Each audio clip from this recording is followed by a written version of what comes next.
Hi, everyone. My name is Matthew Bakehausen. I'm the president of the Broward County Canes community. I'd like to welcome you tonight on behalf of our Broward Canes and Executive Board.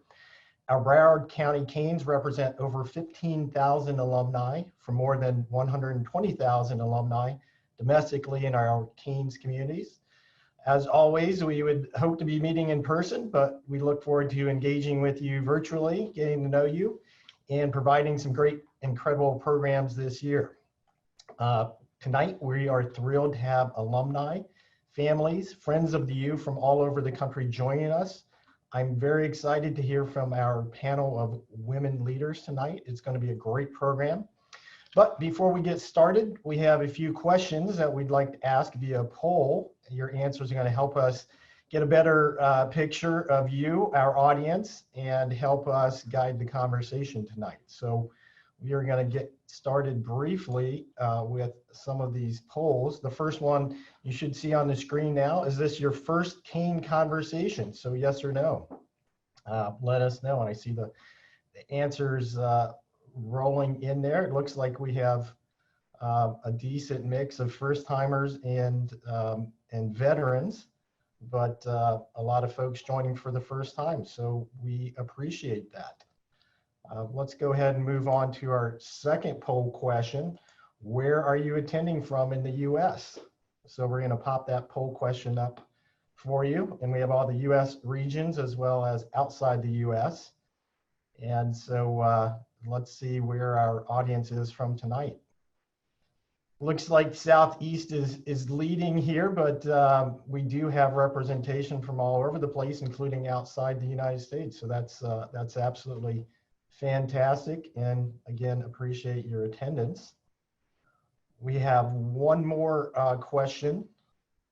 What industry are you in? And so we're going to present several options here for you to choose from. I'm going to go with legal services myself, but let's see what our audience looks like tonight. We've got some business and finance, education, about 1/3, healthcare, about 1/4 of our attendees tonight. So very interesting. Legal services, we have some other folks from there. So fantastic. It looks like we hit every category. So we have a great, varied audience tonight. So again, appreciate you signing in and participating. So before we get started, let's do some Zoom housekeeping. I want to talk about some logistics to make sure that everyone gets the most out of our time together. First off, you're going to notice that the chat feature is going to be available. So feel free to introduce yourself, add comments, and chat with us throughout the program. If you have any questions, please submit those via the Q&A feature located at the bottom of your screen. We do encourage questions, and we'll do our best to get through as many as possible. So with all of that said, let's go ahead and get the program started. I'm eager and pleased to introduce my colleague here at Greenberg Traurig and our moderator for tonight's program, Nikki Lewis Simon. Nikki, a commercial litigator with more than 20 years of experience, primarily serves as the firm's Chief Diversity Officer here at Greenberg Traurig. In this capacity, Ms. Simon designs and guides strategic initiatives and programs to deepen firm-wide diversity and inclusion efforts that further enrich client engagements and community investments. We're lucky to have you lead the conversation tonight, Nikki. So with all that said, I'll turn it over to you. Thank you. Thank you so much, Mr. Bakehausen. Thanks for having me, and thanks for all of our attendees for joining us this evening. And Mr. Bakehausen is correct. We're going to have a great conversation. And in fact, tonight's conversation is Breaking Boundaries, Canes Commanding Careers. We will have an insightful and inspirational conversation featuring University of Miami alumni from various industries, sharing their stories on successfully triumphing the challenges they faced in the workforce. So now we'll introduce our panelists. First, we have Sasha Davidson, MD, MBA 2019, BS 1999. Dr. Sasha Davidson holds double board certification in obstetrics and gynecology and maternal fetal medicine. With specialized training in high-risk obstetrics, Dr. Davidson provides pregnant women in and around Fort Lauderdale, Florida, with comprehensive care for routine and complex pregnancies at Signature Perinatal Center. Dr. Davidson earned her undergraduate degree at the University of Miami before going on to Georgetown University School of Medicine for her medical degree. She completed her residency in obstetrics and gynecology at Johns Hopkins Hospital and a fellowship in maternal fetal medicine at the Albert Einstein College of Medicine in New York. Welcome, Dr. Davidson. Next, we have Delisa Skeet Henry, MD, 1998, BS, 1994. Dr. Delisa Skeet Henry is a board-certified obstetrician and gynecologist practicing in South Florida for almost 20 years.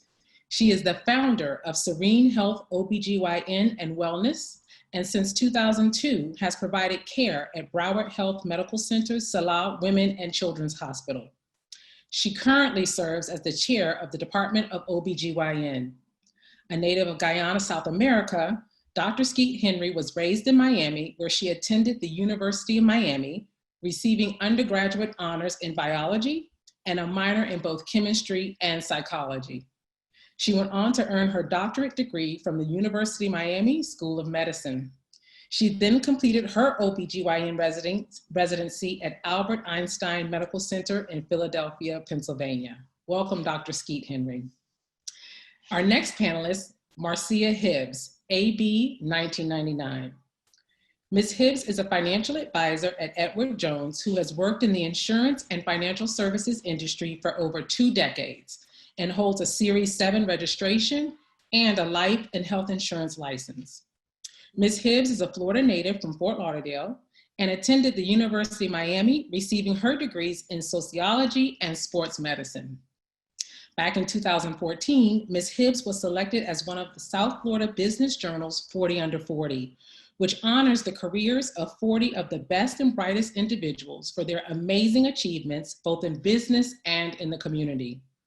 Ms. Hibbs is also the president-elect of tonight's host, the Broward County Canes community.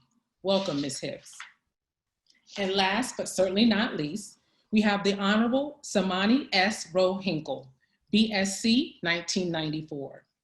The Honorable Samani S. Rowe Hinkle is a Palm Beach 15th Circuit Court judge appointed by Governor Rick Scott in 2016. Recently, Judge Rowe was recognized with the 2018 Florida Bar Judge of the Year Award at the 2018 Florida Bar Annual Convention. Judge Rowe graduated from Nova Southeastern School of Law in 1997 with her Juris Doctorate. She is also a 1994 graduate of the University of Miami, double majoring in broadcast journalism and psychology. Welcome, Judge Rowe. So now you know a little bit about our panelists. Let's get into the discussion. Dr. Davidson, would you join me? Absolutely. Hi, good evening. Good evening. Thank you so much. So let's jump right into it, Dr. Davidson.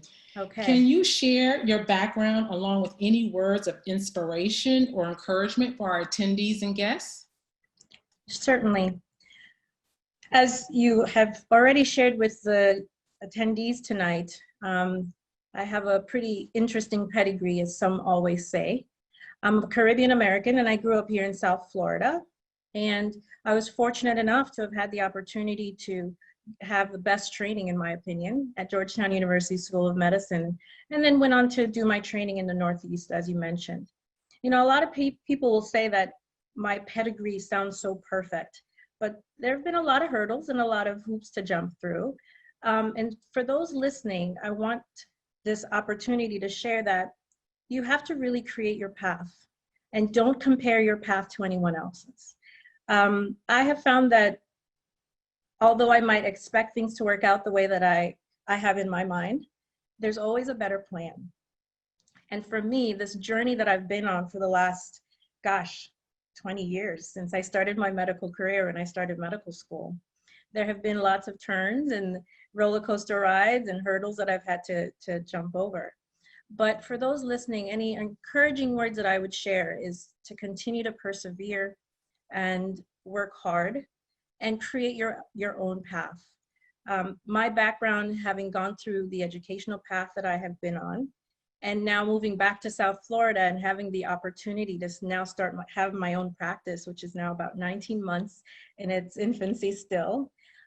It's been a great opportunity and a great adventure to be able to return back home and serve the women of my community and use the knowledge that I have gained being away for quite some time to really do better and to serve. I have a serving spirit. Some will say I'm a compassionate academic. And so I use that every day to take care of my patients. And that's my background. And I have lots more to share, but I won't take up too much of the time. Certainly, I hope to have the opportunity to expound on some of that. Wonderful. And thank you so much for that, Dr. Davidson. I love that, a compassionate academic. Awesome. So then the next question I have for you is, what motivates you and what are you most passionate about? I guess I would start by sharing an experience. You know, I went to Georgetown, and having gone through that, I used to think, how am I going to pay for this school debt? And I was fortunate enough at the time to have heard about the opportunity to apply for something called the National Health Service Corps. But there were requirements. It's a federal program that would pay for my medical education, but I would have to repay my time in service at the completion of my education. So I went through medical school kind of dreading, like, what did I sign up for? Because I dreaded this South Florida girl with all this flair. I was in DC. I was like, oh my, I might end up working in a rural Mississippi. What am I going to do? But again, there's always a better plan. And fortunate for me, I got the opportunity after I finished my residency at Johns Hopkins, I got the opportunity to actually work in Washington, DC. And I actually worked for the inner city, the federally qualified health centers, one of the largest in the country, Unity Healthcare. And it was there that I really feel that I got into my own and set a foundation. And it was really my patients who made me who the physician I am to this day. So I was a general OBGYN practicing, delivering babies. And it was in this community of underserved women. And I saw women from all Hispanic women, lots of women from South America, lots of women from Ethiopia. You know, they didn't have a lot of access, and we were in the clinic to provide such access. But even despite my great training at Hopkins and knowing how to take care of some of these high-risk pregnancies, I didn't have the credentials. And so there were times that I had to send my patients to alternative facilities for additional care, but they had lacked access.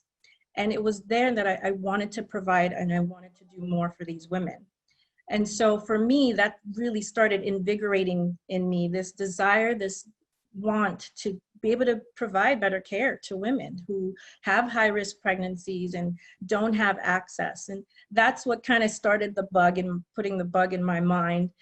How am I going to do this? How am I going to, now I'm practicing physician. How am I going to go back to now train for an additional 3 years? And so I made the decision and the sacrifice to do so. Again, my path has not been perfectly paved, but I made sure I persevered. I prayed a lot about it as well. And I made the decision, and fortunate for me, I got an opportunity to train in New York.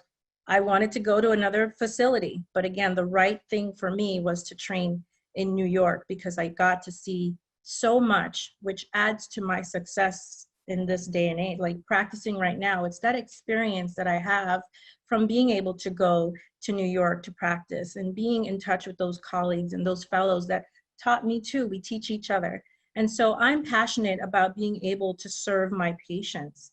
And it really started from my experience in inner city DC and being able to see how I can provide better care. How can I reach out and do additional and provide additional services? And so I sacrificed for my patients, what we're supposed to do as physicians. But that's what drives me, is knowing that I'm able to provide the best care to my patients all the time. Excellent. And Dr. Davidson, thank you. And so for those who end up going the path of motherhood, you never know you're high risk, so to speak, until you're pretty much knee deep in it. So thank you so much for taking that passion and putting it into practice. Thank you. Thank you. So Dr. Skeet Henry, would you join me?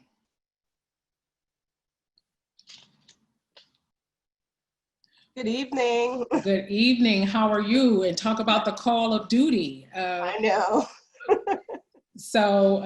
Certainly we're excited to have you here with us this evening, and we know that duty may call in the midst of this, so let's jump right into it. Can you share, Dr. Skeet Henry, how your experience at the University of Miami, can you share, your experience at the University of Miami and how it has helped shape or prepare you for what you're doing today? I certainly will. So UM for me was a wonderful experience. I started out, for example, with a roommate from Boston that introduced folk music to me. And, I remember intramural sports. I remember the RA, the resident assistant, and all the meetings we had, and the classes were difficult, and the studying and the Rathskeller, and it was just a wonderful experience. And coming from a very sheltered environment growing up, where it was always school, study, church, to be able to step out and get onto a campus and live on campus and really just sort of learn and grow was wonderful. One of the things that really helped shape me was when I was at UM, I joined the track team. So that really kept me disciplined, having workouts in the morning, in the afternoon, having to do, and being a science major, which also was very difficult, and managing organic chem and chemistry and biology and all of these different courses. So really it kept me very disciplined, but we had such a great social aspect as well. As a student of color, I remember the United Black Students and being active in that organization, and being able to have our voices heard and still have fun, and it was just a wonderful experience. So UM also provided opportunities where I was able to go to Tulane University at one point in the summer. We did some research. I was able to prep for the MCAT. So they also allowed me to prepare for the application to medical school, and just sort of affirm that this is where I needed to be, and help me to get to where I am today, honestly. So wonderful. Lots of fun. Yes, it sounds like a good set of resources, sort of wrap around the education, the exposure, the safety to explore, but within a certain realm. So wonderful. And so with that, then, can you share a little bit more about your background, along with any words of inspiration or encouragement for our guests this evening? Yes. So again, my parents migrated from Guyana, South America. I came here when I was about 8 and 9 years old, myself and my two siblings. And, as many people from the Caribbean or from other countries, it was always instilled in us hard work. We're here to take advantage of the opportunities. We're so fortunate to be where we are. Don't screw it up, essentially. So education was, at the utmost, at the highest. My parents quickly found out that, at that point in time, there weren't a ton of magnet schools. The area you lived in was important to be able to get access to the best schools. They couldn't afford private schools at the time. So, we moved around a bit, found a good school district and sort of hunkered down there. So I was very fortunate. I went to very good schools, middle school and high school, and being around people that were sort of like-minded in the essence of, education, having the opportunity to do honors and AP classes, and really getting a good foundation, and also exposure to, okay, in order to go to college, you need to do this, you need to start studying for your SAT, and just being around that, for a lot of people, a lot of kids, they don't have that opportunity. They don't know what is on the other side. So my advice is really focus on education. Put yourself in places in proximity to where you want to go. If you have a goal, gather information, put yourself in those circles in order to be able to just not only network and get people that can help you, but also just to learn as much as you can about it, so at least you're knowledgeable and know that you're headed in the right path. So proximity is my advice. Just put yourself in the proximity of where you want to be, and I think just sometimes with momentum you'll get there. So excellent. Thank you, Dr. Skeet Henry. And that kind of goes back to something, you know, I was taught growing up, it's the company you keep, so to speak. Exactly. And even though I didn't necessarily always appreciate that wisdom, right, at 15 and 16, certainly what you're sharing it makes all the difference. And so we appreciate you sharing. Thank you. And we look forward to chatting with you in a few minutes. No worries. Thank you. So, Ms. Hibbs, would you join me? Good evening. Good evening. How are you? I'm very well. How are you? Good, good. Thank you so much, Ms. Hibbs, for joining me. So what is a major challenge you encountered, persevered, or overcame? Very early on in my career, when I was just starting, I actually took over an office, and we got a phone call that a previous existing client wanted to come in. So I'm thinking, oh, great, they're going to come in, you know, invest more money. I was very excited. A woman walks into my office, a woman, mind you, sits down and explains to me that she is moving out her account. And I was like in shock. I was like, why? What happened? What's going on? And she said, well, there's 3 things wrong. She said, number 1, again, remember, it's a woman. Number 1, you're a woman. Number 2, you are not old.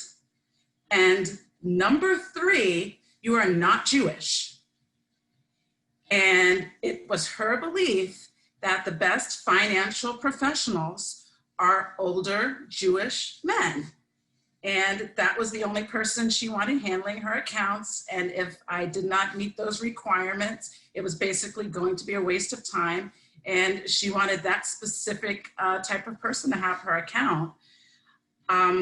You know, after I had digested this, and I'm thinking, so you made an appointment to come to my face to say this? And she most certainly did. And, you know, I thought about it and I said, you know what, then this isn't going to be the right fit. You know, that's not me. So that's probably not going to be my best or my ideal client. And, you know, I think in life, we have a knee-jerk reaction when something happens that we don't like or that we think might be wrong. We want to fight it and we want to like force our way on the person. We want to show them the light and show them, no, look, I can do this, I can do this. And sometimes it's really not worth it. Sometimes that's not where we should be investing our energies. And if there's a situation where I'm not being valued, like that's not going to be a fit. Why would I want to waste my time in that situation? I want to go somewhere else where I am valued, because that's where both of us are going to be empowered. That's where we're going to do the best work, when we're both on the same page and we both have confidence in each other. So for me, that was just a lesson that I learned very early on, that just kind of taught me that, you know, it's a lot of times we spend so much energy trying to beat down these doors that aren't going to open, or trying to force change on people who aren't going to change. You know, I think as hard as it is to make change in systems, I think it's easier to change within a system than to change an individual person. And a lot of times what ends up happening is when systems slowly do begin to change, people reluctantly go along with that change, you know, reluctantly as it may be, but eventually you see change in people over time when systems change. So I just think it's very healthy to just sometimes accept things and find somewhere else where you are going to be empowered and ignited and inspired to help people. Excellent. That's really good advice. You don't always have to fight that uphill battle, if you will, to go where you're valued and to make success there. Excellent point. So then moving from that lesson well learned early in your career, what motivates you and what are you most passionate about?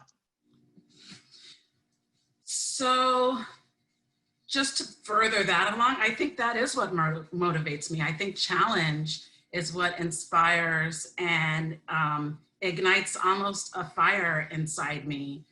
And I think to survive in the finance industry, that has to be something that motivates you. It's, you know, things are always changing in the world and economy, and especially being in such a predominantly male-dominated industry. I'm always faced with these type of challenges, and that inspires me, and it motivates me to fulfill my passions. And my biggest passion would be my family, and just spending time with them, seeing them grow. I feel that wherever you're putting your energy, or wherever you are at that moment, you really do need to be 100% engulfed in that moment to do the best job, and then to be able to enjoy your family the best. So when I'm at work, I'm 100% full on at work. I'm engulfed, and there's nothing else. My cell phone's off, and I'm kind of just a one-track mind, because I know when I leave work, I want to be 100% with my family, 100% with them, because that's when I can be the best person at home, is when I can turn off and be 100% present. You know, there's a saying, be where your feet are. And I really do try to embody that and be 100% wherever I am. And, you know, that's where I'm going to be the best service to wherever it is, whether it's spiritually, or whether it's with my family, or whether it's at work. Awesome. Thank you so much, Ms. Hibbs. And we look forward to chatting with you a little bit more in a moment. Thank you. Thank you. So Judge Rowe, would you join me? Hello. Hello, Judge Rowe. How are you? I am well, thanks. How are you? Good, good. Good to see you, and thank you for joining us. So, what is a major challenge you have encountered, persevered, or overcame? Well, first I want to thank you for the opportunity to speak to my beloved alma mater about breaking boundaries with this amazing panel of incredible women. When I started here at the U, I wanted to be a doctor. So I'm a little jealous of Doctors Davidson and Skeet Henry, and I'm kind of like in awe of them and to be on a panel with them. I did not succeed with my initial goal. Technically, I barely passed organic chemistry, Dr. Skeet Henry. In my mind, I failed. Because in my mind I failed, I actually considered dropping out of school. My parents and my grandmother encouraged me to stay in school and to persevere, to find my passion through what I was going through in pain. Perseverance and self-identification revealed that I really like to write, I like to research, and I like to effectively communicate. So I switched my major to broadcast journalism with a double major in psychology. That's where I met Dr. Paul Driscoll, who's at the School of Communication. After a communication law class, he encouraged me to consider the law. Candidly, I thought he was crazy, and I didn't initially apply. He persisted, and because he persisted, I applied only to one law school. Candidly, I did that just to shut him up. Law school actually blew my mind, and it is there that I found my professional passion. So I went from considering dropping out of college to pursuing a career in law. And even then, it really wasn't easy. But eventually I found my path. And then I was honored after a career in law with the privilege of becoming the second female of African descent to be appointed by a governor to the circuit court in Palm Beach County. I love my job, but daily I have to persevere. I love my job because each day is a challenge, and each day I am challenged. Being a judge is a really tough job. I make decisions that affect people's lives. I'm currently presiding in the civil division, so there's a lot of reading. For one hearing, I had to read 7 banker's boxes of materials. I have to balance a docket of 1,300 cases while giving each litigant the respect and attention that their case is important to me. Currently in the civil division, we're having jury suspension because of COVID. So in a given day, I may have 20 to 25 cases that come before me. The cases span from medical malpractice, automobile negligence, eminent domain, tobacco litigation, breach of contract, defamation, and foreclosures. And that's just a sampling of my day today. I approach each day with reverence, thankful for the opportunity to serve the citizens of Palm Beach County. I approach each day by being prepared. I get to court between 6 and 6:30 each morning to ensure that I've read all the materials that the parties and the litigants have prepared and submitted to the court. So I just wanted to encourage that even though you may have a rock in the road or a bump in the road, just continue to persevere, because you can overcome that. And always try to find what makes you passionate, because what makes you passionate will also help make you successful. Thank you, Judge Rowe. Quite powerful, and to share your journey in terms of going from wanting to quit to now sitting on the bench is quite a testimony. So thank you for how it encourages me and certainly those in our audience. So thank you for that. And so that may then lead to this next great question of what motivates you and what are you passionate about? Because I see a synergy there. I am passionate about my faith. I think my faith helps me each and every day to get through just about everything. And the other aspect that motivates me is my family. I'm passionate about the law, and I'm also passionate about my University of Miami Hurricanes. My chambers is an homage to my beloved alma mater. My husband and I actually have our date nights going to home games, which is where I become another person. I'm not Judge Rowe anymore. I become a totally different person. I love the law because I get to be challenged each day, and I get to learn about something new each and every day. Wonderful. Thank you so much. And so now we're going to invite all of our panelists to join me on the screen and join Judge Rowe. And we're going to answer a few more questions. And then we're going to go to some questions from our attendees. All of the questions that we're asking now are going to be from our attendees, ones that you all provided when you signed up and registered for tonight's conversation. And then we'll also try to get to some other questions in the chat. So let's get started. So Dr. Davidson, starting with you, can you share a little bit about the future of women's healthcare? Oh, wow. Yeah, yeah, right out the box, right? Just right out the box.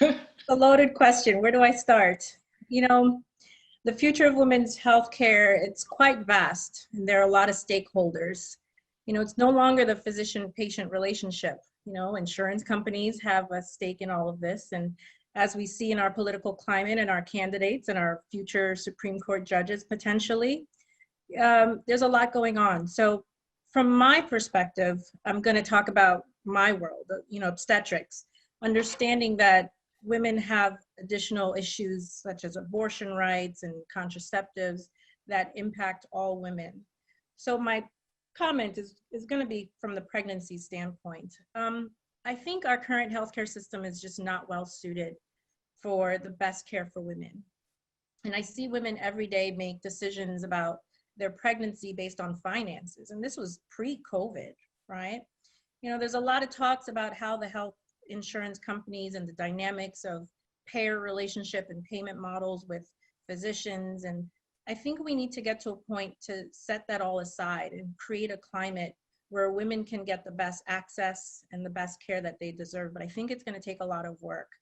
But I think it's actually going to take us physicians taking back control of the healthcare system. And a lot of us, I just completed my MBA at the Herbert School of Business. A lot of us are going back to educate ourselves about the business of medicine so that we can actually be the decision makers, so that we can make the best decisions for our patients. Because who else other than the physician-patient relationship would know better? And as a maternal fetal medicine, my staff hears me say it all the time, I think everything starts inside the womb. You know, a developing child, it's creating an environment. And a lot of what I see that happens in the womb actually has a lot of future implications for the development of disease.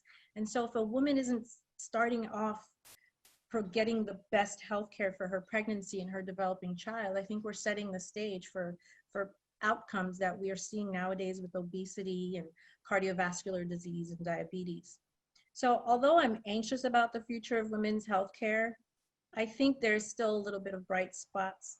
You know, I'm excited because I get to work in my office with some young folks who are interested in public health and who are interested in women's healthcare and are very eager, despite witnessing a lot of my frustrations as a physician.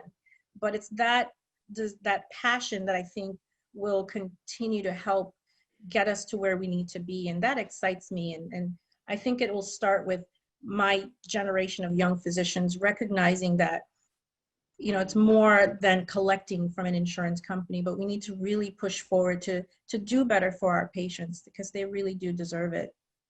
Thank you, Dr. Davidson. And for you, Dr. Skeet Henry, what is the biggest challenge you face to get to that next point in your career? So very similar to Judge Rowe, you know, honestly, every challenge when it comes, it's the biggest challenge yet. You know, once you overcome it, there's going to be something else that pops its head. So one of the biggest challenges for me happened probably my third year of medical school. Just very similar, just always on the straight and narrow, studying, excelling, you know, passing the MCATs, getting into medical school, getting through all of my rotations, my classes. At one point, you know, all my life, I knew I wanted to be a pediatrician. So end of third year, I don't know, in your third year of medical school, you go through all of your rotations. You do surgery, you do medicine, you do obstetrics. And I went through all of them just, you know, enjoying them, but knowing that pediatric was my ultimate goal. So they say, save the one you want to do for the last. You're experienced, you're seasoned, you're going to shine in that rotation. So pediatrics, one of my last, I do it and I hate it. I realized I love well kids. I love kids that are happy and go lucky, but the sick ones, you know, they couldn't communicate. They can't tell me what's wrong. I was devastated. You know, all my years of hard work, all my years of success. Now what am I gonna do? And again, it's just sitting in silence, you know, thinking, and my game plan at that point was, okay, I'm here. I've come. There's got to be something in medicine that I like. I ended up looking back and thinking of all the rotations, which was the one that I didn't hate, you know. So surgery was one, and obstetrics was one. I did more rotations in both of those, and I realized obstetrics absolutely was why I went to medical school. I just didn't realize it. So again, every challenge is going to be its biggest, you know. You know, my third year of residency again, 24-hour calls, very difficult. I'm pregnant with my first child. How I'm going to have a child, a family, you know. We get through it. We get through it. So every challenge, once you persevere, it's just a stepping stone for more success. So I not that I laugh in the face of challenges, but you know, I take it for what it is. You know, it's Yes. just another stepping stone. So Absolutely. And with all of those tests comes the testimony, right? I mean, you wouldn't have the testimony you have if you hadn't been through the test, and being humble enough and teachable enough to know that what you had set your mind to wasn't necessarily what you were sort of designed to do, and being humble enough to say, you know, I can let that go for what is really being shown to me now. So definitely words of wisdom. And so Ms. Hibbs, so in terms of your next question, what is your style to build relationships that support your career? And you've talked a little bit about that in some of your earlier comments in terms of upward mobility and adding value. Yeah, my style is to really drill down on a personal level with each and every one of my clients. I feel like that's the way I can help support them the best and help them to reach their financial goals the best way possible. I want to know what they want to become. I want to know what their grandchildren's names are. You know, I want to know exactly where they want to be so that I can really help them get there. I have a client, and his grandfather was a really important person in his life. He was an esteemed veteran, and he was very, very important to him. And when he passed away, my client asked me, he said, "Hey, will you come to Grandpa's funeral? You know, you guys have helped us so much. We really want you there." And I said, "Sure." It happened to be in St. Petersburg, but we drove up to St. Petersburg to be there for my client and his family. And there's no place I would have rather to be. Since COVID has happened, we have a client who's a pharmacist who got laid off recently and has been saying, you know people, can you help point him in some direction? And so we've been trying to get him connected with different avenues to get him working again. So any way I can be of assistance and just really help them, and it doesn't have to be regarding investments, just really any part of their life that I can add value or spark joy or do something for them is my style. Awesome. Thank you, Ms. Hibbs. And Judge Rowe, did you have any mentors that provided you guidance through the trajectory of your career? You mentioned the professor, certainly, that helped point you in that direction, Professor Driscoll. Any others? Well, I think in life, you have mentors along the way. There's not just one mentor that helps you. I think mentors are for a period. Dr. Driscoll is part of my life. He's part of my family. In fact, at my he has gone to my law school graduation as well as my investiture when I got rogued, and I gave him a get out of jail free card, and I think he still wants to use it. I'm not sure it's legal, but he may try. As I told you, I was the second female of African descent to be appointed. The first female of African descent, her name is Catherine Brunson, and she is a mentor. And I've always admired her when I went before her as an attorney. And when I became a judge, she became my second mother. She's part of the family. Her family is part of our family. And I go to her sometimes, as you know, Ms. Simon and Mr. Bakehausen, this career isn't easy.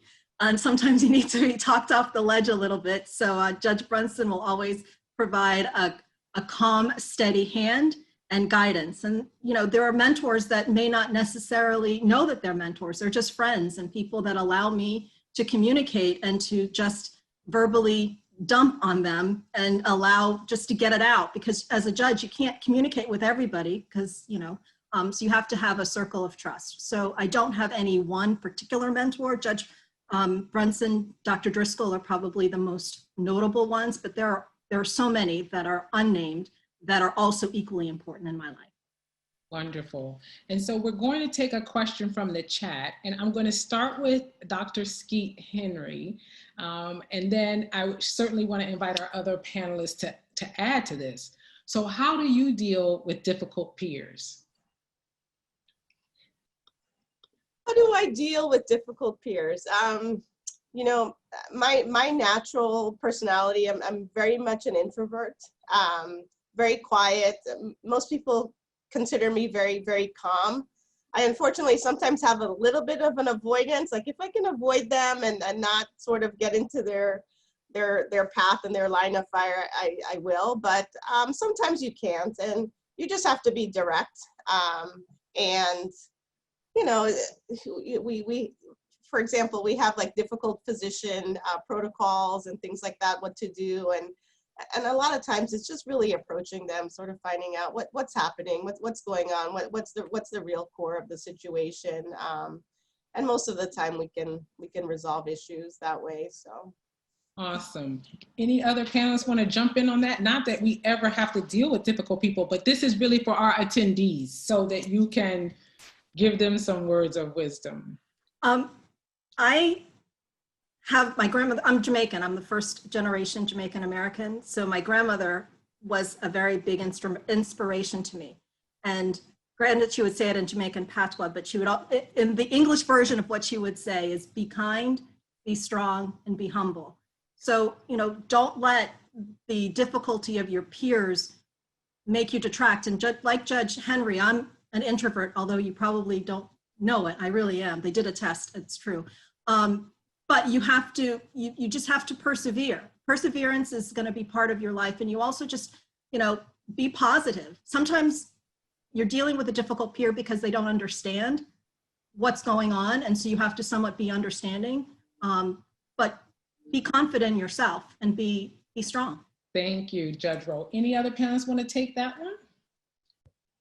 The question is one that Dr. Skeet Henry, you may want to tackle first, but then I'm going to call on Dr. Davidson. And the question is, can you speak to challenges you are facing in times of COVID-19, and how has COVID-19 impacted you in your career? So Dr. Skeet Henry and then Dr. Davidson. So COVID really affected our practice, of course. You know, we do obstetrics of, you know, pregnant moms. I also do gynecology. So the issue we had was, especially initially, we didn't have a lot of information. And pregnancy, of course, it's high, a time of high anxiety. You're worried about your pregnancy with a lot of unknowns. A lot of our moms were just, they were afraid. They didn't want to come to the hospital if they didn't have to. You know, some of them didn't want to, you know, come in to deliver. We at one point as well, about 6 weeks, we had to close the office because my office specifically it's located in the hospital physician office building. So we just had to pivot. You know, we started doing a lot of telemedicine, which we had explored in the past, but you know, there were always challenges. It couldn't be done. It couldn't be done. When COVID hit, it was done. You know, our moms invested in Dopplers. We did virtual prenatal care. We did home visits. We even did a few home births as well for the moms that were really fearful and really low risk moms that were candidate to deliver at home. They didn't want to come into the hospital. So we pivoted. We did what we needed to do in order to take care of our moms.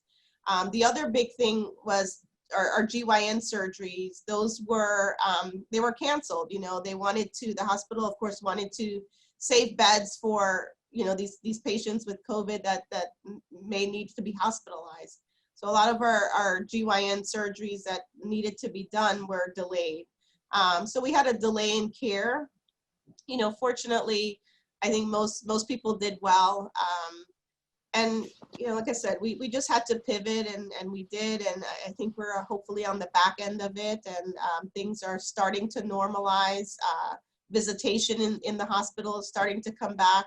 One of the biggest fears a lot of our moms had, especially with delivering at home, is they didn't want to deliver without their partners, without their birth support teams. That was a big issue. And, you know, seeing what happened in New York, they just didn't want to be put in that situation. New York moms were delivering by themselves. So, you know, it definitely affected 2020, and COVID definitely affected patient care. Some of that will continue, you know, some of the telehealth, the advances in telehealth will definitely continue. But I'm glad we're on the back end of it. Thank you. And then Dr. Davidson, I want to just get to you. We have a couple more questions and we have 4 minutes. So Okay. We're going to move faster now. So Dr. Davidson, COVID-19 impact on you, the career.